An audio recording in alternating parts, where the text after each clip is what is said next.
자, 이 시리즈가 여기서 제가 중간에 끝나면 다음에 만나면 좀 이상해요. 그래서 그래요. 네. 자, 보세요. 왜 그러냐를 한번 보세요. 우리 출애굽기 좀 봐요.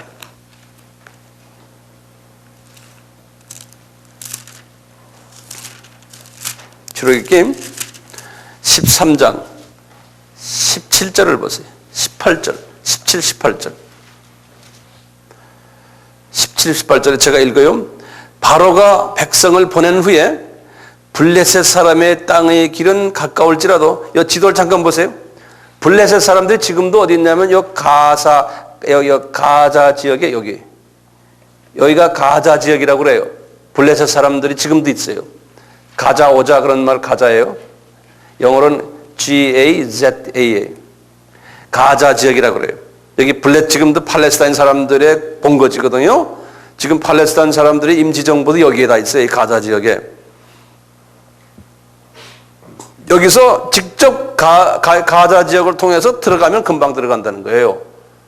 네? 근데 하나님은 지금 영적으로요, 이스라엘 사람들을 괴롭히는 그 영적인 군사들을 아랍 사람들과 이 팔레스타인 사람으로 하나님이 준비를 시켜놨어요. 준비해놨어요. 이스라엘 사람들을 훈련시키는 하나의 도구로써요. 자, 그런데 여기 좀 보세요. 다시 17절 보세요. 바로가 백성을 보낸 후에 블레셋 사람의 땅의 길은 가까울지라도 하나님이 그들을 그 길로 인도하지 아니하셨으니, 이는 하나님이 말씀하시기를, 예수님이 말씀하시기를 이 백성이 전쟁을 보면 뉘우쳐 애굽으로 돌아갈까 하셨습니다. 그러므로 하나님이 홍해 광야의 길로 돌려 백성을 인도하며 이스라엘 자신이 애굽 땅에서 항오를 지어 나온다는 거예요. 이 말 지도를 좀 보세요. 여기 보시면요, 이유가 보세요.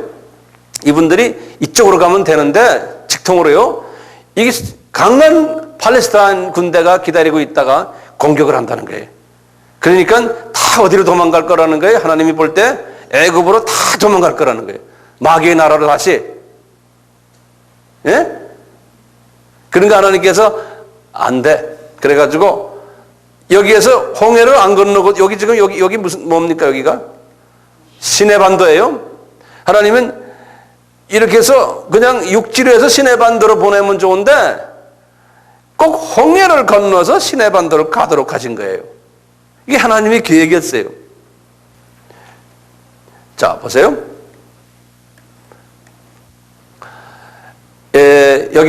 여기에 거듭남 중생 있죠? 이 거듭난 요것이요. 요것이 이제 신약에도 이제 이쪽으로 옮겨와야 되는데 내가 잘못 썼네요. 이쪽으로 써요. 신약에요. 거듭났는데요. 이 거듭났다는 거는 영적으로 말하면 뭡니까? 금방 애기, 영아. 애기. 영적 애기로 태어난 거예요. 영적으로요. 영적 애기가 현재 지금 여기에서 금방 이제 바로에서 해방된 거예요. 이것이 이제 영적 애기가 된 거예요. 다시 말하면 중생한 거예요. 영적 애기가요, 가나안에 들어갈 수 없다는 거예요. 영적 애기가요. 왜 그럴까요? 가나안에 들어간다는 건 말이죠. 자, 이제 이걸 잘 이해하셔야 돼요. 가나안 땅은 무슨 땅이냐면요, 이 지구본이에요. 지구본이에요. 이거 잊지 마세요. 가나안 땅은 지구본이에요. 이 우리 지구 있지 않습니까? 지구예요. 지구인데 이 지구본의 주인이 누굽니까? 지금 사탄이죠. 사탄이 지배하고 있는 이 땅이에요. 이 땅에 지금 가나안 사람들이 잔뜩 깔려 있는 거예요. 가나안 사람들이. 근데 그 가나안 사람들이 깔려 있는데 그 가나안 사람들을 다 무찔러라는 거예요. 그 무찌르는 일은 누가 합니까? 하나님의 자녀들에게 맡긴 거예요. 그래서 하나님의 자녀들이 나와가지고 가나안 땅을, 지구본을 점령하는 일을 해야 되는데, 가다가 강한 군대가 하나 옆에 있으니까 다 도망갈 거라는 거예요. 못한다는 거예요. 영적으로 어린아이니까. 그러니까 니네들 영적으로 태어난 다음에는 직접 가나안 땅에 들어가서 싸움을 못 한다는 거예요. 이 지구본을 다 점령하는 것이 뭡니까? 세계 선교가 끝나는 거예요. 세계 선교가 끝나는 거예요. 영적 가난한 사람들은, 영적 영아들은 못 한다는 거예요. 그래서 어디를 돌려놨어요? 광야로 돌려버린 거예요. 광야로요. 그렇죠? 광야로 들어가기 전에 홍해를 꼭 건너게 하는 거예요. 홍해요. 이 홍해를 건너는 게 뭡니까? 에? 구원이요? 구원 받았는데 왜 또 그래? 에? 홍해를 건너는 것이 세례받는 거예요.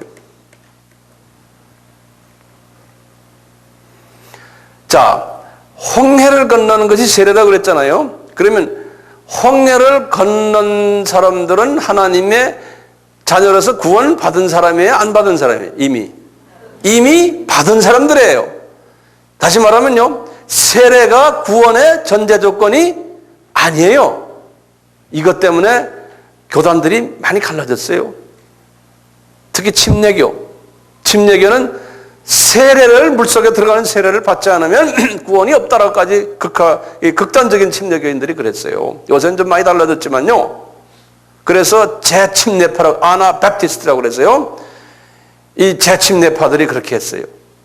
그래서 성공회니 카톨릭이니 또는 우리 개신교의 모든 교단들을 향해서 침례를 새로 받아야 된다. 안 그러면 구원이 없다 막 나왔어요. 그래서 그분들이 엄청난 피해를 많이 봤어요.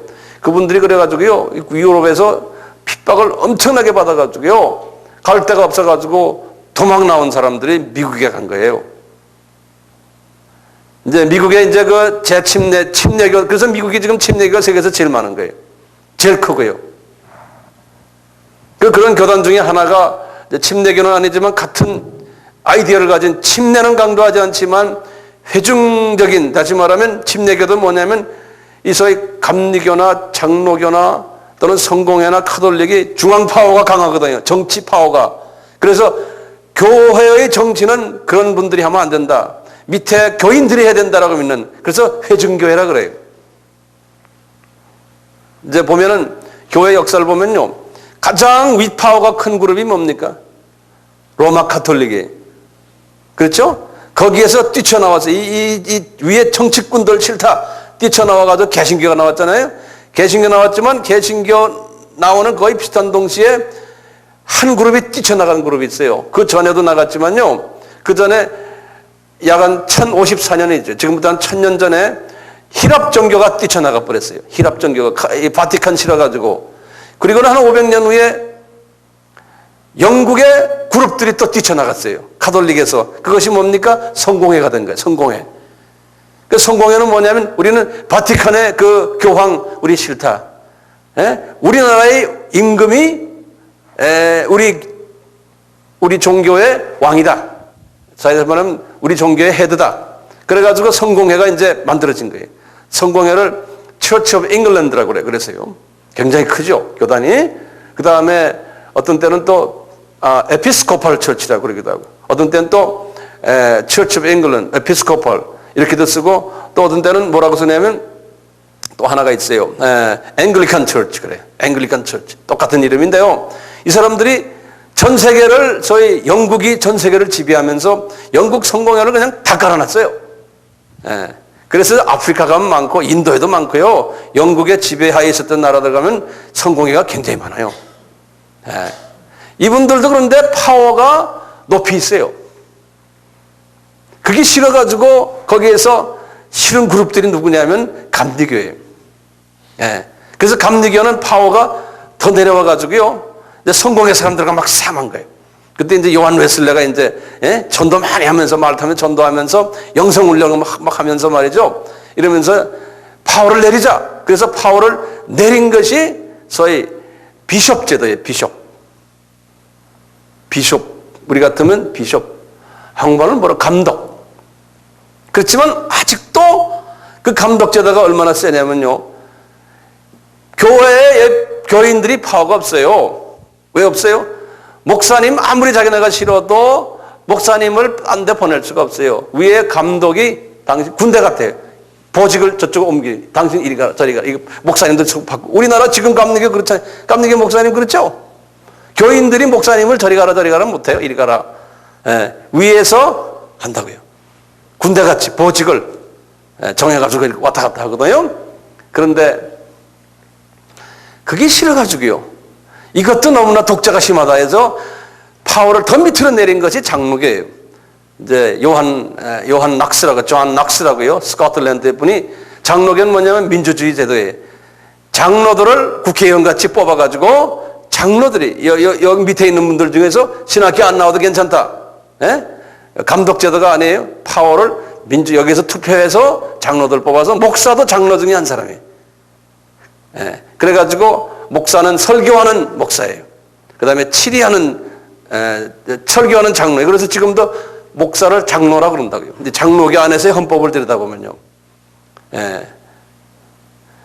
그래서 장로교 시스템이 이렇게 있다가 그 안에도 또 복잡한 또 파워 게임을 했거든요.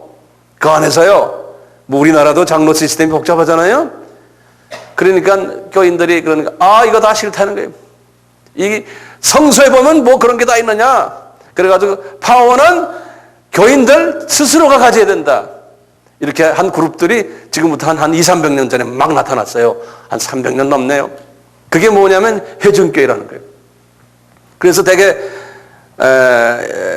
교육 수준이 좀 낮고 파워 그룹이 아닌 소위 뭐라고 그러죠? 기득권 세력이 아닌 사람들, 이런 사람들이 만든 교단이에요. 그래가지고 이분들이 운동이 굉장했어요. 유럽에요. 그러니까 누가 위협을 당합니까? 기존 파워 그룹들이 위협을 당하는 거예요. 그래가지고 이분들이요, 그냥 교권으로 그냥 막 이단이다 이래서 막 그냥 쏴댔어요. 핍박을 당해가지고 이분들이 이 몸을 피질 못한 거예요. 그래서 그분들 중에 일부가 청교도라 그래가지고 미국으로 간 거예요. 청교도란 말 들었죠? 네. 그러니까 이 사람들은요, 미국에 이제 도착해서 이제 미국의 지금의 개신교를 만든 사람들인데, 이분들이 영국을 보면 어떻게 보겠어요? 네? 그냥 이를 갈아요. 네. 그 다음에 캐톨릭을 보면 어떻게 보겠어요? 이를 갈아요. 성공해 보면 어떻게 이를 갈아요. 그래도 감리교, 장로교 정도는 좀 봐줘요, 그래도. 예. 그래서 감리교, 장로교가 나중에 따라 들어온 거예요, 미국에. 근데 이런 파워가 밑에 있는 그룹 중에 둘로 갈라졌어요. 항상 보면 또 갈라져요. 예? 그 한 갈라진 그룹이 침례교예요. 이 사람들은 뭐냐, 물에 들어가야 된다, 안 그러면 막 다 죽이 뿐다, 뭐 이런 사람들이야. 우리 식으로 말하면 말이죠. 그게 침례교예요. 그러니까 침례교는 신학교 갈 필요 없다, 목사도. 그래서 침례교는요, 한 30년 전만 해도, 제가 미국에 있을 때만 해도요, 교인들 중에서 그래요. 거기 장로 시스템도 없잖아요. 지금 장로 소리도 안 해요. 그러니까 장로, 이런 사람들 때문에 아주 골치 아픈, 아주 골치 썩인 사람들이거든요. 그러니까 장로 필요 없다. 다 집사다. 네? 그래서 집사 중에 똑똑한 집사 있으면, 아무개 집사, 다음 주부터 당신 설교해 그런다고. 우리 교회 목사해, 당신이. 그래가지고 그냥 얼떨결에 나와서 이제 그때부터 그분이 목사 되는 거예요. 그게 침례교요. 그래가지고 그분을 신학교에 보낸다고. 야간 신학교를 뭐니 보내가지고 하고 계속 목사하면서요. 그게 침례교 목사예요. 본래가 전통적인 침례교. 네. 그 침례교는 장로가 없잖아요. 근데 우리나라라도 지금 침례교가 둘로 딱 갈라졌잖아요. 침례교 전통적으로 장로 없이 집사 제도로 있는 침례교 있냐면, 우리나라는 이게 교회를 30년 다니고 나이 60이 됐는데도 아직도 뭐 안수 집사 이런 사람들 많잖아요. 침례교 안에 어디 동창인이 뭐 어디 가서 보면, 야, 너 아직도 집사냐? 난 다 장로 됐는데 이런다는 거예요, 모두. 그러니까 장로가 우리가 왜 한국에서 못 살겠다는 게 창피해서, 그래서 어떤 침례교 중에 일부는 우리 그럼 장로 만들자. 그래서 장로 만든 교회도 또 있어요. 그것 때문에 침례교가 싸움이 많이 났어요. 둘로 갈라지고. 우리나라만 있는 특수한 침례교회, 이게.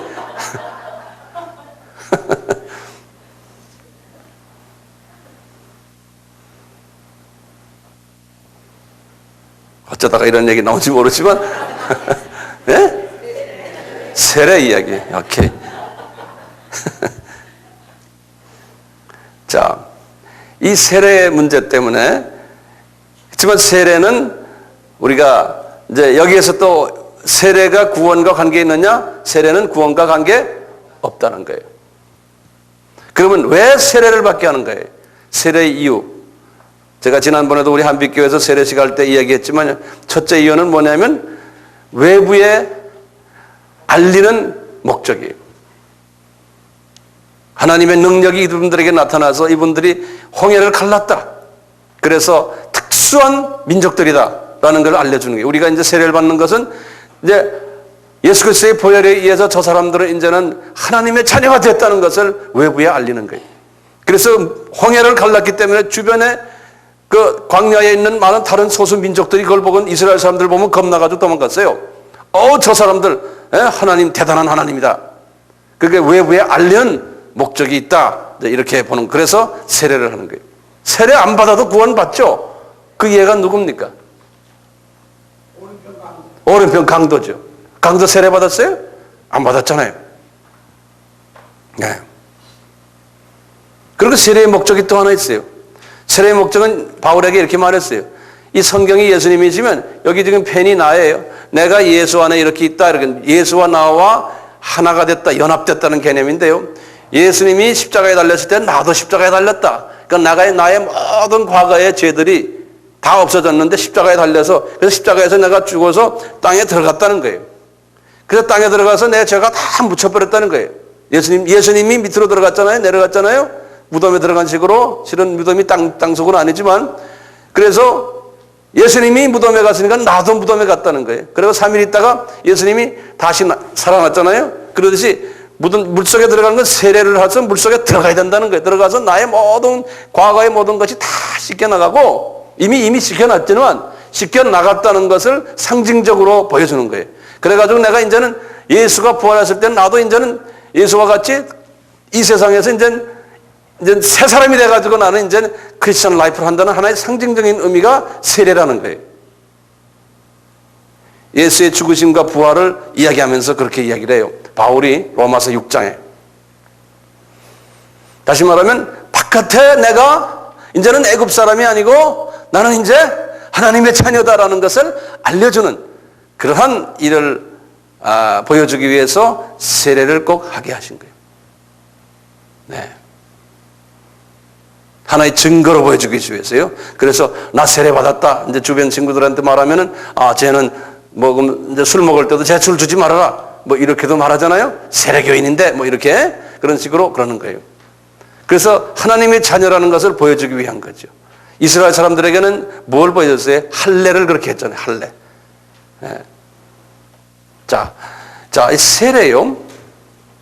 세례 다음에 어떻게 됐죠? 이분들이 광야로 들어갔죠. 이 광야에 들어간 번호까지 다 까먹었네. 뭔지요? 네.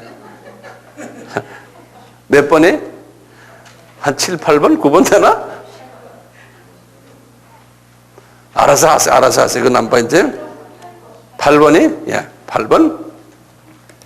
자, 광야에 이제 들어간 거예요.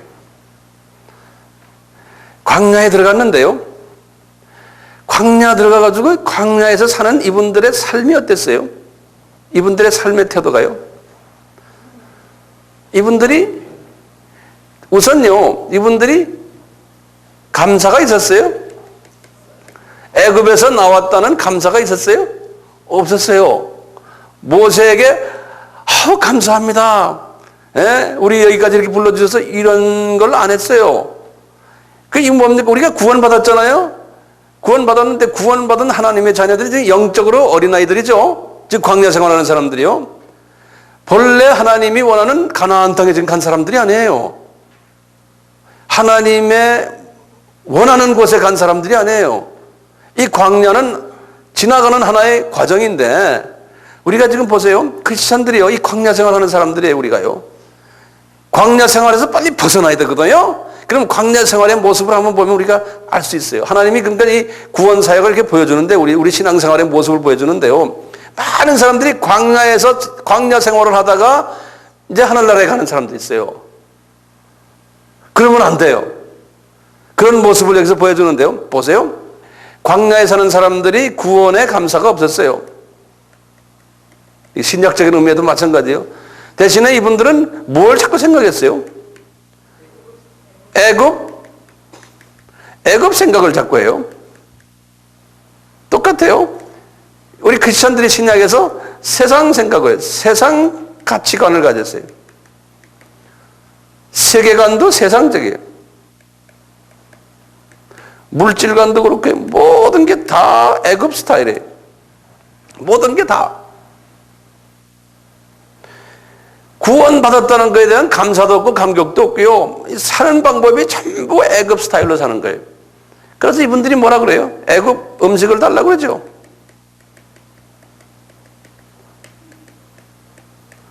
애굽 음식 달라고 그러죠. 똑같아요. 지금 여기 광야에 우리 이 교회의 교인이 말이죠. 대부분이 광야 교인들이에요. 예를 들면 그러면은 애굽 음식을 좋아하는 거예요. 모세 목사님이 시내산에 올라갔어요. 마지막에 네 번째 내려와 보니까 뭐 해놨어요? 이분들이 뭘 만들었어요? 거기 어디에 나와요? 예? 우리 잠깐 좀 봐요. 32장에 출애굽기 32장에 출애굽기 32장 잘 보시면 이분들이요 4절에 보세요. 아론이 그들의 손에서 그 고리를 받아 부어 각도로 새겨 송아지 형상을 만드니 그들이 말하되 이스라엘아 이는 너희를 애굽 땅에서 인도하는 너희 신이로다 하는지라. 지금 이 송아지 가지고 그러는 거예요. 이 금송아지 가지고요. 생각을 해보세요. 이 아론이라는 양반이 그러면 이 사람이 주동돼서 하는 거예요. 이분이 진짜 자기네를 구원해온 그 하나님을 부인한 거예요? 네? 부인한 게 아니에요. 그 하나님 믿어요. 그리고 자기네 지금 당회장 목사님이 지금 산에 올라가 산기도 열심히 하고 있다는 거 다 알고 있어요. 그런데 이분이 주동돼가지고 밑에 사람들이 요구하니까 송아지를 만들었어요. 이 금송아지요. 이 금송아지는 뭐냐면은 애굽의 신이에요. 그 신의 이름이 뭐냐면 아피스라는 신이에요.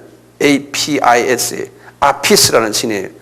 그 애굽 사람들이 금송아지를 아피스를 만들어가지고 금송아지에 그분들이 자기네가 그 아피스에게 기대고 아피스에게 제사를 드리고 자기네 요구사항을 그 아피스에게 요구하거든요. 이 사람들이 지금 이 유대인들이 구원받은 유대인들이요. 하나님을 믿지만 그 하나님이 눈에 안 보이는 하나님이에요.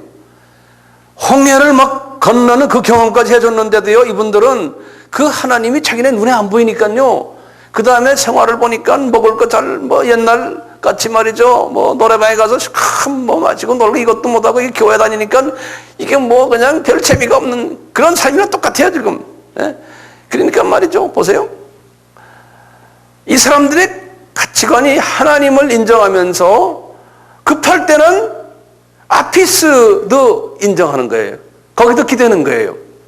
옛날에 의지했던 애굽 사람들이 의지했던 것들. 우리가 신앙생활 하면서 정말 내 마음을 다하고 내 혼을 다하고 정성을 다하고 뭐 다하고 하나님을 사랑하라는데 그 말은 들려오지만 그렇게 사랑 안 하는 거예요. 그 대신 뭘 더 사랑합니까? 세상 사람들이 좋아하는 걸 사랑하잖아요. 돈 말할 것도 없고 명예 또 뭐 좋아합니까? 세상 사람들이 가장 좋아하는 게 뭐예요? 가장 의지하는 것들 돈, 명예 그것 때문에 매일 뉴스 나오잖아요. 에? 돈과 명예와 그 다음에 뭐예요? 9시 KBS 뉴스를 들여다보면 보세요. 전부 그것 때문에 난리 지기는 거 아니에요? 그것 때문에. 에? 그것을 하나님의 자녀들이 똑같이 그걸 찾아다니거든요. 그리고는 그거 없으면은 불안해하고요. 이 아피스 신을 섬기거든요.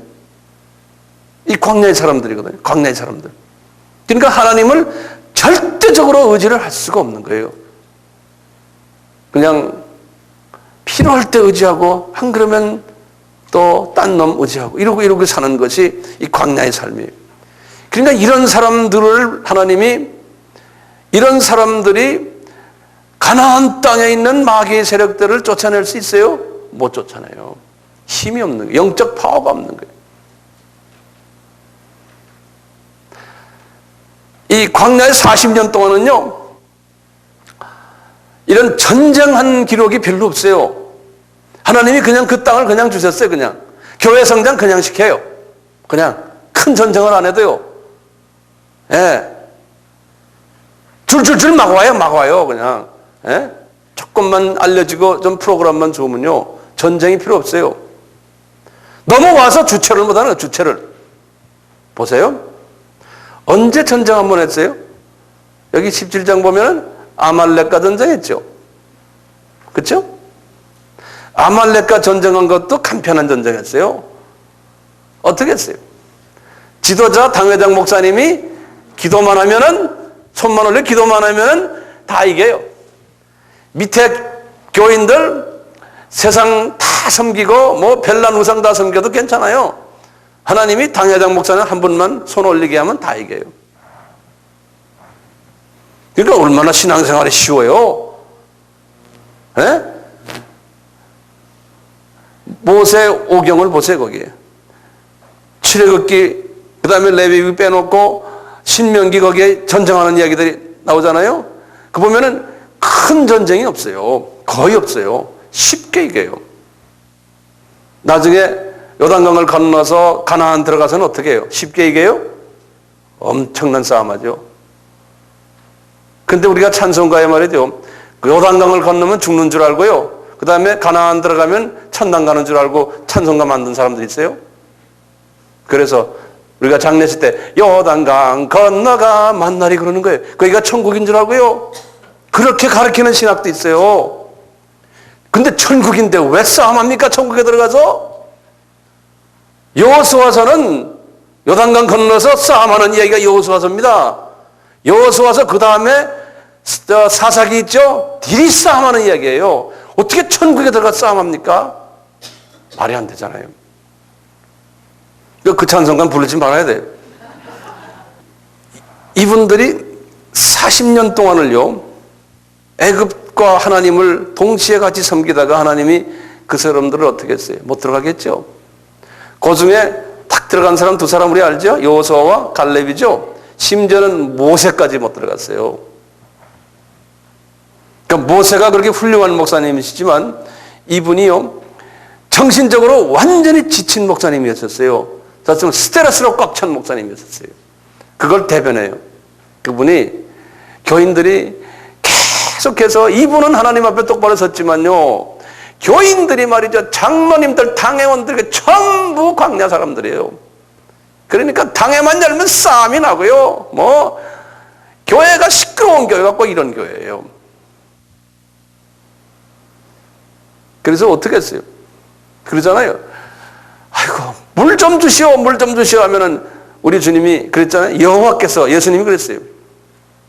예수님이 뭐라고 그러셨냐면 바울에게 그랬어요. 고린도전서 10장 4절에 그때 40년 동안 광야 생활하면서 너희들 바위에서 물 나오게 한 그 바위가 누군지 아느냐? 그게 나였다. 예수님이 그러잖아요.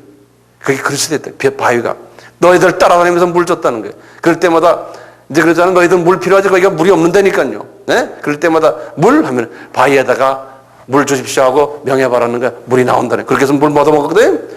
근데 말이죠, 이제 마지막 때 모자도 이제 다 지쳐가지고 이제 124 가까이 되니까 얼마나 힘들겠어요. 계속해서 말하자면 물 주이소 하니까 너무 자식들하고 그냥 바위를 2번씩이나 쳤잖아요. 예수님을 때렸어요, 그분이. 아, 세상에 말이야. 그러니까 이분이요, 모르겠다, 나도 모르겠다, 막 귀찮아 죽겠다. 이렇게 된 거예요. 완전히 정신적인 스트레스가 강해서. 네? 교인들이 하도 속을 썩이니까. 그러니까 주님께서 네 못 들어간다는 거예요. 못 들어갔잖아요. 그걸 뭘 우리에게 보여줍니까? 신앙생활의 한 과정이에요. 과정인데 이 안에서 말이죠, 소수의 이 애굽 생활을 경험했던 사람 2사람만 빼놓고, 네? 나머지는 다 거기에서 죽게 하잖아요. 그리고 광야에서 태어난 사람들, 애굽의 맛을 모르는 그 사람들을 데리고서 이제 가나안 땅으로 들어가잖아요. 그러니까 가나안 땅으로 들어가는 것은 소위 이제 주님이 약속하신 이 지상 명령을 이루는 사람들은 애굽의 스타일로 생각하는 사람들은 하나님이 사용을 못한다는 거예요. 근데 사용을 하는 것 같지만 그게 나중에 가면 아무것도 아니라는 거예요. 지금 우리가 지금 선교를 하지만 애굽 스타일로 선교를 하잖아요. 에? 자기 교회 성장을 목표로 해서 선교하는 교회들이 얼마나 많습니까? 이거 우리 교회 성장을 위해서 절대로 필요하다. 되게 보면 그러세요. 목사님들 하는 말이 뭔지 아세요? 교회 성장하려면 선교해야 된다 그런다고요. 이게 거꾸로 말하면 교회 성장을 위해서 선교하라는 거예요. 선교를 위해서 교회 성장하는 게 아니고. 내 말 꼭 알아들었어요? 그럼 뭐가 우상입니까? 교회 성장이 우상이야. 예. 그렇게들 외쳐요. 자, 보세요. 요단강 사건에 딱 보세요. 요담이 몇 번이에요? 그 다음에? 9번. 요단강 건너는 걸 보면요. 이스라엘 사람들이 이제 홍해를 건넜을 때는 그냥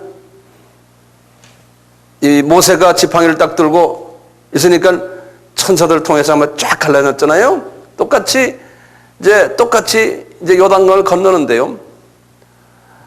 요단강을 건널 때는 좀 다르게 하잖아요. 제사장들이 법궤를 메고 발을 딱 물에 대니까 이제 딱 갈라졌잖아요. 이것은 순종을 요구하거든요. 이제 제사장들이요. 순종을 요구하는데요. 자, 보면 요단강 건너는 게 신기한 게요. 요단강을 건널 때요. 그 날이 어느 날이냐면요.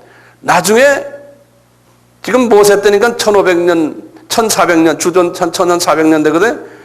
나중에 1세기 때 오순절 다락방 사건이 일어나는 그 날이 요단강 건너는 날이에요. 정확하게 날짜가 떠요. 그게 이제 성력으로 말하면 3월 6일이에요. 기가 막히게. 그러면 뭐냐? 요단강을 건너는 사건이 뭐냐면요. 오순절 다락방에서 뭐 하는 날에 성령 세례 받은 날이에요. 그 날이. 그 성령 세례를 받고 어떻게 했어요? 그때부터 예루살렘과 온 유대와 사마리아 땅 끝까지 나가서 지구본을 점령하라는 거예요. 그래서 지금부터 그때부터 시작해서 2000년 동안 지금 지구본을 점령하고 있는 거예요. 그렇죠? 똑같아요. 그 요단강을 건너자마자 그때부터 가나안 땅을 점령하기 시작하는 거예요. 그래서 헌신된 사람들과요, 이 광야의 사람들과 요단강을 건넌 사람이 차이가 있어요. 그리고 교회도 차이가 있어요. 광야 생활을 하는 그 크리스천들을 모아놓고 목회하는 교회가 있고, 네? 안 그러면 요단강을 건넌 사람들만 데리고서 또는 그런 목적을 가지고서 목회하는 교회가 있다는 거예요. 자, 보세요. 건너자마자 무슨 사건이 됐어요? 여리고성이 딱 앞에 있잖아요. 제일 강한 성이에요. 여리고성이. 이방 선거를 하려면요, 이 여리고성이 항상 제일 먼저 우리 앞에 있어요. 이걸 무너뜨릴 때 어떻게 했어요? 이 돈다는 것은 뭡니까? 기도라 그랬죠. 기도는 기도 안 하면은 안 된다는, 기도를 함으로써 하나님의 뜻을 자꾸 나하고 맞추는 연습을, 기도하는 거예요. 주님, 저희들이 이렇게 넘어와서 하나님의 뜻이 뭡니까? 1500년 전에, 아니 500년 전에 주님 아브라함에게 약속하신 이 땅 우리에게 주시기 위해서 우리가 여기까지 지금 왔습니다. 에? 약속하셨으니 이 땅 우리에게 주십시오. 그런데 지금 앞에 지금 이 엄청난 지금 여리고성이 있습니다. 주님 어떡할까요? 주님의 뜻이면 분명히 뜻 아닙니까? 이건 무너뜨리십시오. 이렇게 기도했을 거 아니에요? 똑같이 우리도 지금 세계 선거를 하면서 이게 주님이 이게 세계 선교를 해야 되지 않습니까? 그래야지만 주님이 오신다고 그랬고 주님의 뜻인데 2000년 전에 말씀하신 말씀 아닙니까? 우리가 지금 이거 합니다. 그리고 뜻을 자꾸 맞추기 위해서 기도하는 거예요. 뜻을 맞추기 위해서요. 뜻이 맞아지면은 파워가 생겨서 악의 세력들이 쫓겨나는 거 아닙니까? 하나님이 그때마다 쫓겨나니까 쫓겨난 다음에 이것을 내가 했구나 이렇게 말할 수 없죠. 주님이 하셨구나 이렇게 우리가 고백할 수밖에 없는 거예요. 그러니까 내가 했구나라는 소리가 나올 가능성이 있으면은 해결을 안 해주시거든요. 예? 이것은 예수님이 하셨구나라고 마음에 딱 대고 나의 믿음이 딱 들어와서 나의 그 주님에 대한 그 믿음이 있을 때 주님이 해결해 주시고 내가 그러면 교만하지 않는 이건 주님이 하셨구나. 사람들한테도 이건 내가 한 게 아닙니다. 이렇게 말하잖아요. 예. 자, 이 여리고성이 딱 무너진 때 뭐라고 그랬어요? 이 안에 있는 모든 것들 하나도 너희들 in my pocket에서 집어넣지 말아라. 근데 그 중에 한 분이 집어넣었잖아요. 그게 누굽니까? 아간이죠. 예? 근데 왜냐? 집어넣으니까 힘이 없어진 거예요. 그 바로 건너편에 아이성은 조금 안성인데 거기 가서 묻히려니까 그냥 쫄딱 망해버린 거예요, 이 사람들이. 그래서 이게 어떻게 된 겁니까? 그러니까 나중에 알고 보니까 거기 아간이라는 형제가 그거 물건 조금 훔쳐서 포켓에 집어넣었다는 거예요. 그러니까 우리 주님은 이 하나님의 종들이 이 헌금을 제대로 깨끗하게 쓰지 않고 물질에 욕심이 있고 이러면 하나님이 사역을 이 능력을 하나님이 베풀지 않는다는 거예요. 능력이 안 나타나는 능력이 물질에 잡혀 있으면요. 그러니까 하나님의 종들은 헌금을 만지면 안 돼. 저도 될 수 있으면 안 만지려고 그래요. 안 만져요, 저도. 주면 받고 안 주면 차보라 그래. 막말로 말이죠.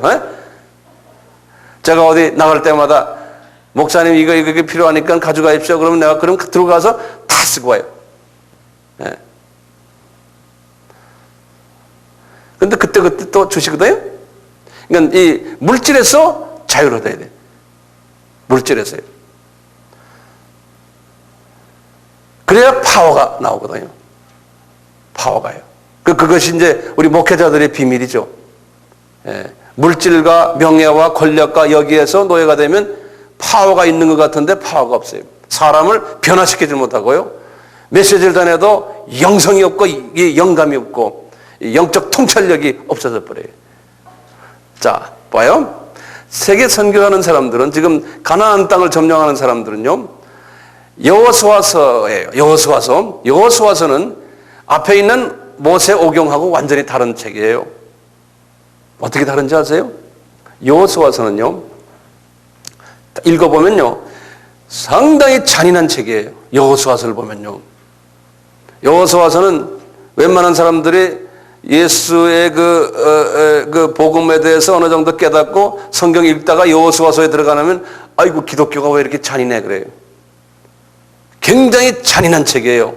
여호수아서와 사사기와 이제 들어가면서 이제 나중에 이제 사무엘 전서 사무엘 후서 쭉 나가면요 굉장히 잔인한 책이에요. 잔인해요. 여기에 보면 그 하나님의 그 사랑이 없는 것처럼 보여요. 왜 한번 보세요. 아간이 딱 죄를 지었잖아요. 그러니까 여호와가 여호수아에게 뭐라 그래요? 아간 죽여버려라. 그 와이프도 죽여버려라. 자녀들 다 죽여버려라. 그 강아지들 집안에 있는 가축도 다 죽여버려라 그러는 거예요. 그러니까 그게 무슨 말이에요? 죄의 잔재를 완전히 몰살시켜버리는 거예요. 다 제거해버리는 거예요. 안 그러면 파워가 없어진다는 거예요. 그러니까 영적 파워를 가지려면 이 죄의 잔재를 다 정리, 다 없애야 돼요. 그래서 여호수아서를 보세요. 그럴 때마다 파워가 들어와요. 예. 자, 이렇게 하다가요. 이분들이 어느 정도 점령했는데 보시면 여호수아도 한계가 있었어요. 여호수아도 어느 정도까지 하고는 그 다음에 여호수아를 하나님이 데려갔어요. 여호수아 때 일부만 점령했어요. 일부만. 데려갔죠? 그 여호수아는 훌륭한 목사님이신데 여호수아도 한 부분에서는 약점이 있었어요. 근데 하나님은 항상 그렇게 하세요. 예. 그분은 무슨 약점이 있었냐면요. 그분은 전투 요원들인데도 이분이 전투를 하다 보니까 뭐가 약해졌냐면 후계자들을 키우질 않았어요. 후계자들을. 모세는 후계자는 잘 키워놨어요. 여호수아 같은 사람을, 갈렙 같은 사람을. 그런데 이 양반은 후계자를 키우질 않았어요. 그러니까 하나님이 보시면 다 인간은 어디에 장단점이 있어요. 이 여호수아가 용맹스러운 장군인데 이런 부분이 있었어요. 그래서 여호수아가 죽은 후에 무슨 사건이 일어났냐면요. 한번 사사기를 보세요. 그래서 사사기가 나타나는 거예요. 사사기 2장을 한번 보세요. 사사기 2장 7절에 보면요. 이런 말씀을 하셨어요.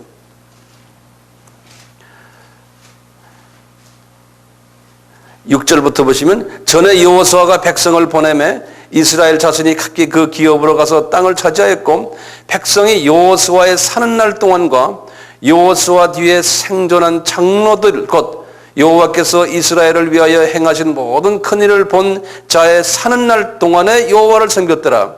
그래 놓군요. 10절에 보시면 그 세대 사람도 다 열조에게 돌아갔고 그 후에 일어난 다른 세대는 여호와를 알지 못하며 여호와께서 이스라엘을 위하여 행하신 일도 알지 못하더라. 이게 무슨 말이냐면요. 여호수아가 자기 후계자들을 잘 훈련시키질 않았어요. 여호수아가 죽고 후계자들이 또 그 밑에 후계자들을 잘 가르치질 않아서 그분들까지 죽으니까요. 그 다음 후계자들에게 과거에 일어났던 모든 일들을 전혀 모르고 있는 거예요. 그 후손들이 그러니까 하나님은 여호와를 다 까먹은 거예요. 그런 약점이 여호수아에게 있었어요. 이것도 하나님이요 우리에게 지금 가르쳐 주는 거예요.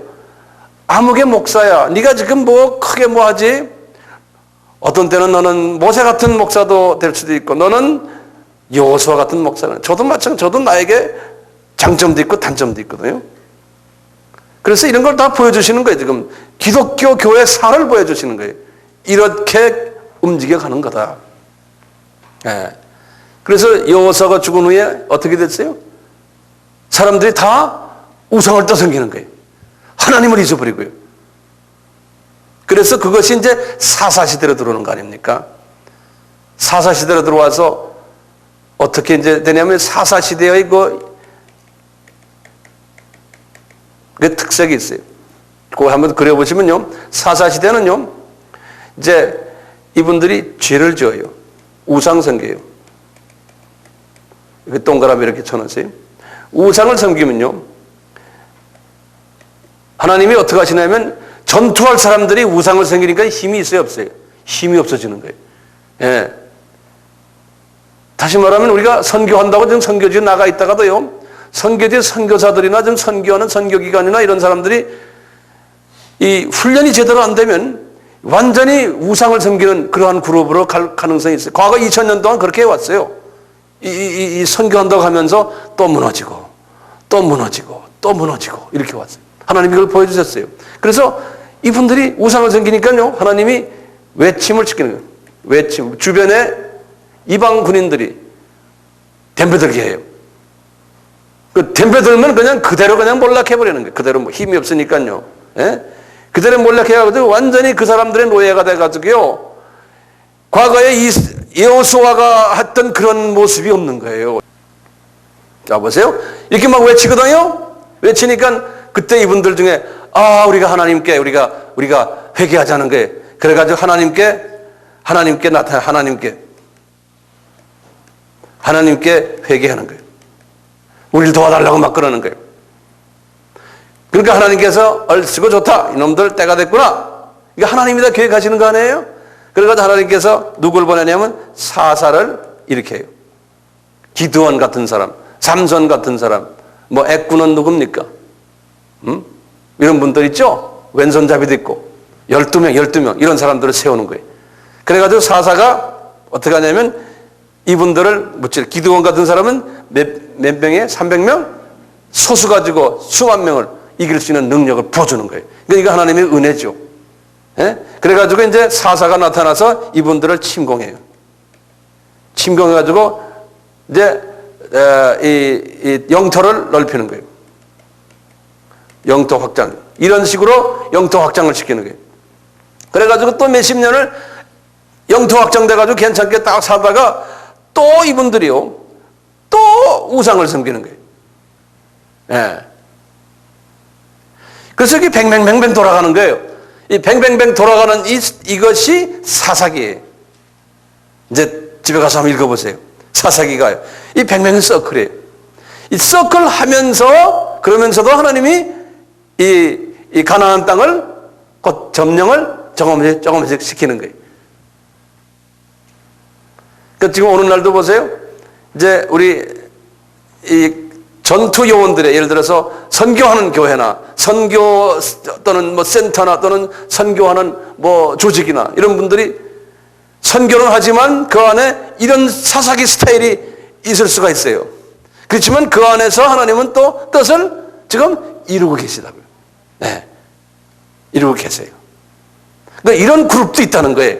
그것을 지금 보여주는 거예요, 우리한테. 주님께서요. 그 사사기 읽으실 때, 아, 이렇구나, 이렇게 읽으시면서 가면 재미가 있죠. 예? 눈이 뜨이세요? 예. 이러다가, 다음엔 번호가 몇입니까? 예? 10번이에요? 자, 이러다가, 이제 이 주변 나라들이, 그 안에 있는 지금 가나안 안에 있는 주변 이 딴 나라들 보니까 왕들이 있어요. 근데 여기 보니까 이게 지금 12 사사들은 지방 도지사 같은 사람들이에요. 예. 그러니까 이제 이스라엘 사람들이 우리도 지금 다른 나라처럼 중앙 집권으로 왕 좀 주십시오. 이랬잖아요. 자, 보세요. 주님께서요. 그때 뭐라 그랬어요? 지금 사울이라는 사람 지금 이야기 안 합니다. 이게 사울 왕이에요. 사울 왕, 우리 주님이 보실 때 여호와께서 그러는 나 왕, 너희들 왕 필요 없다 그러시는 거예요. 근데 니네들이 원한다면은 사무엘한테 가서 그 사울이라는 사람, 그 사람 안수해줘 가지고 왕 만들어라 그러는 거예요. 이건 뭘 이야기하는지 아세요? 지금 이 영토를 넓히는 과정 속에서요, 지도자가 두 가지 지도자가 있음을 주님이 우리에게 보여주세요. 사울 같은 사람인가요? 하나님이 원하는 누굽니까? 다윗 같은 사람입니다. 이 사울 왕을 보시면 진짜 하나님이 왕으로서 원하는 사람은 아니에요. 그런데 본인도 원하고 주변에서 원하니까 그냥 안수해줘라. 다시 말하면 저 사람 목사 될 사람이 아니야. 그런데 하나님이 신학교도 지가 다녔어. 또 똑똑해서 학점도 좋았어. 이래서 하여튼 이렇게 해서 주변에서도 아, 목사감이야. 그래서 주님은 원치 않지만 목사로 시키는 사람이 많다는 거예요. 선교사 마찬가지로. 예? 사울 같은 사람이에요. 주님이 원치 않는 사람이야. 그렇지만 니네들이 필요하다니까 안수해주라는 거예요. 어쨌든 안수받은 사람이에요. 주님이 원하는 사람은 누구예요? 다윗이에요. 그렇죠? 그럼 어떻게 차이가 나냐 이거예요. 어떻게 차이가 나냐 이거예요. 그것을 주님이 우리에게 보여주세요. 이 사울과 다윗의 차이점이 뭡니까? 다 전투하는 사람들이에요. 소위 선교하는 사람들이에요. 복음 전하는 사람들이에요. 이 가나안 땅 점령하는 사람들이에요. 근데 어떻게 달라요? 사울은 어떤 마음이었어요? 사울은 우선 질투심이 많았어요. 누가 자기보다 잘 되는 사람 보면은 못 참았어요. 그리고 어떤 마음이 있었어요? 자기보다 똑똑한 사람 보면은 못 참았죠? 누가 자기보다 똑똑한 사람이에요? 다윗이요. 그리고 어떤 마음이 있었어요? 요번은요, 굉장히 성품이 기회주의를 잘 타는 사람이에요. 다윗을 몇 번 죽이려고 그랬죠? 그랬죠? 하나님이 사랑하는 종인데도 빤히 알면서요, 하나님에 대한 두려움이 없었어요. 있다가 없다가 있다가 오락가락. 전기가 켜졌다 꺼졌다 켜졌다 꺼졌다 한 성품이에요. 예? 그래서요, 하나님이 사랑하는 저 다윗을요, 자기 포지션 때문에, 자기 욕심 때문에, 자기의 개인 욕심 때문에요, 자기 권력을 유지하려고요, 어떻게 했어요? 제가 기록에는 3번인가 4번씩인가 죽이려고 그랬어요. 창을 한번 탁 던져서. 하나님께서 그걸 죽게 합니까? 안 하죠. 그렇지만 그런 마음을 먹었어요. 그러다 거꾸로 나중에 다윗이 사울을 죽일 수 있는 찬스가 최소한 3번 있었어요. 그럴 때마다 주변에서 지금 칼만 딱 갖다 대고 목에다 쳐면 되는 거예요. 잠자고 있는데. 그럴 때 주변에서 없애세요. 그럴 때마다 이분이 안 없앴어요. 그렇죠? 원수 갚지 않았죠? 그리고는 하나님이 하신다. 하나님이 기름 부은 종 내가 안 건드린다. 하나님이 건드리게 하나님께 맡겨버리는 거예요. 그러니까 인위적인 방법을 쓰질 않았어요. 그 기회가 있는데도요. 그러니까 그때마다 갖다 대고 죽이려고 그럴 때 이 사울이 뭐라 그래? 아, 미안하다. 내 과거에 너한테 미안했다. 아, 미안했다. 그러잖아요. 나 용서해줘. 나 용서해줘. 그러니까 딱 끝난 다음에 오리발 탁 내밀고 다시 죽이려고 그러죠, 또. 그런 모습이 누굽니까? 사울이요. 안수받은 목사인데 그런 목사들이 많다는 거예요. 그러니까 내가 여기 황 목사가 어떤 사람 되기를 위해서 기도 부탁할까요? 나는 다윗 되고 싶어요. 예. 이게 조삼모사인 거예요. 요때가 교회에서는 거짓말하고 요럴 때 거짓말하고 상황 모면하려고요. 하나님이 듣고 계신데도 그게 누굽니까? 사울이죠, 사울. 네. 이 클리어하지 않는 거예요. 이 성품이. 그러니까 사울 같은 사람은 어느 정도 썼다가 나중에 사울이 어떻게 돼요? 죽어도 비참하게 죽죠? 네. 하나님이 안수한 하나님의 사람이지만 하나님께서는 부끄럽게 만들어요. 나중에. 그러니까 그런 사람은 잠깐 썼다가 하나님은 잠깐 그냥 과정 속에서 썼다가 그냥 걷어가 버립니다. 이 다윗 왕 때 하나님께서 이 가나안 땅을 다 주시잖아요. 다윗 왕 때요. 그렇죠? 그러니까 누구한테 약속한 것을 누구 때 다 주는입니까? 아브라함에게 약속한 것을 다윗 왕 때 다 주시는 거예요. 그러니까 이 세계 선교가 지금 말이죠. 어떤 사람에 의해서 마무리가 될까요? 다윗 같은 사람을 통해서 마무리가 됩니다. 다윗은 예수님의 성품을 가지고 있어요. 다 용서해주고 평강이 있고 영성이 깊었고 그분의 그 시편들을 보면은 네? 실수한 부분도 있지만 하나님이 내가 볼 때는 그 바세바의 과정도 하나님이 다 허락하신 것 같아요. 그래서 더 낮아지게 만들고 네. 지금 하나님의 큰 계획 속에서 바세바 사건 그건 뭐 대단합니까? 그걸 통해서 하나님이 영성이 더 깊어졌어요. 이 양반이. 예? 그 골짜기까지 내려가는 경험을 하고 말이죠. 거기에서 주님을 더 깊이 만나고 더 겸손해지고 이런 모습, 이게 복으로 변했잖아요. 예. 그런 게 없었으면 이분이 아마 더 교만해졌을지도 몰라요. 근데 본성이 보니까 교만 떠는 본성이 아니에요. 이 사람이. 이거 참 은혜죠. 예. 큰 은혜예요. 이런 사람이 되면 얼마나 좋아요, 우리가요. 이런 사람을 통해서 이 세계 복음화가 끝나는데요. 보세요. 다윗은 예수 그리스도의 표상이죠. 그렇죠? 다시 말하면 다윗이 나타났다 하는 것은 예수님의 재림을 이야기하는 거예요. 예수님의 재림 가까이 올 때 어떻게 됩니까? 세계 복음화가 끝납니까? 예, 그렇잖아요. 이 천국 복음이 땅 끝까지 전파되는 그제서야 끝이 오리라. 이제 예수님의 재림이 이 땅 천국 복음이 다 어느 정도 다 됐을 때 주님이 재림해 오시겠다는 거예요. 지금 다윗을 통해서 지금 이루어지는 거랑 똑같아요. 그래서 나중에 하나님이 그러죠. 다윗아, 이제 예루살렘에다가 내 성전 하나 지어라 그러는 거예요. 그 성전을 그 아들 솔로몬이 짓지 않습니까?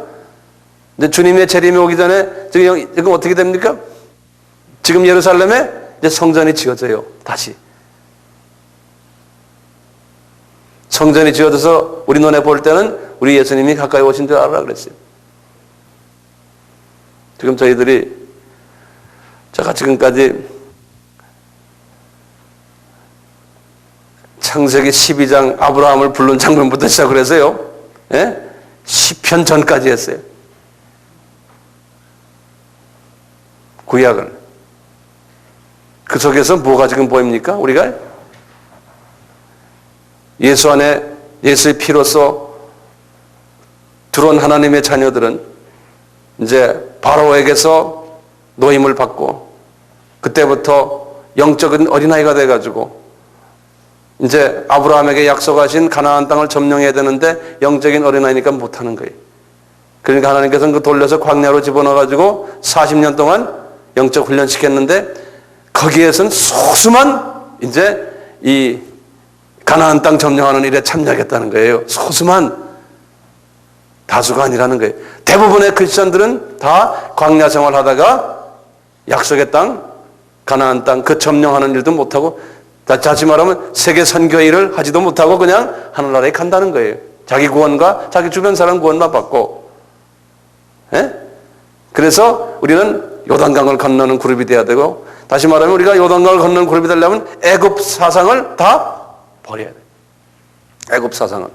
그걸 버려서 가나안으로 이제 들어가서 이제 가나안 땅을 점령하는 그 그룹이 되기를 주님이 우리에게 부탁하시는 거예요.